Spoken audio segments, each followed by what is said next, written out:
This story is about how God did something amazing, something surprising.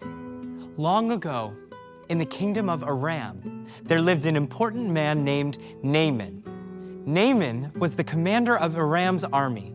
He was brave and well-liked because God gave him success over Aram's enemies.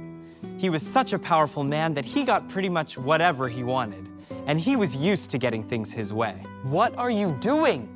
I'm sorry. What do you need? Bring me a drink. Yes, sir. Here, sir. Naaman was a very brave soldier, and his country loved him because he was so successful. It feels good to win so many battles with my big, powerful army. And it's great that my country loves me so much. Naaman's life was good. Yes, my life is good. Huh? What's this? Naaman discovered that he had a terrible skin disease. Ah! What is this? No one had a cure for his skin disease. What am I going to do? There's nothing I can do! Now, a young Israelite girl was a servant for Naaman's wife. Even though her life was hard, she had compassion for Naaman and told his wife how he could be healed. Naaman, my husband, my servant girl, the one from Israel, told me something very interesting. Naaman's wife repeated what the young Israelite girl had said.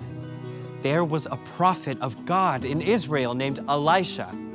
She explained how God talks to Elijah and allows him to heal people.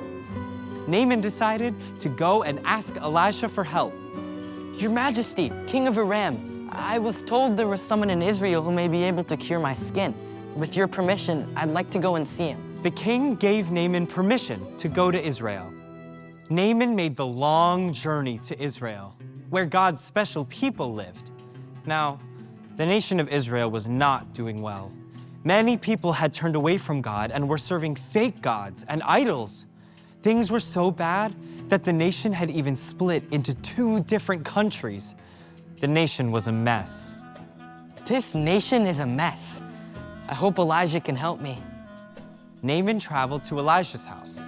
A messenger came out and delivered a simple message. Go, wash in the Jordan River 7 times and your skin will be healed. Naaman got angry. I'm angry. Naaman got extremely I'm extremely angry. Naaman wanted Elisha to come out to meet him. He wanted Elisha to pray over his disease and have it disappear. The last thing he wanted to hear was to get into the muddy Jordan River. The last thing I want to do is get into the muddy Jordan River. We have better rivers at home that I could have washed in. Naaman yelled and started walking home. I'm leaving. However, Naaman's servant asked him a very important question. If Elijah had asked you to do something super hard, wouldn't you have done it? Yeah, I guess so.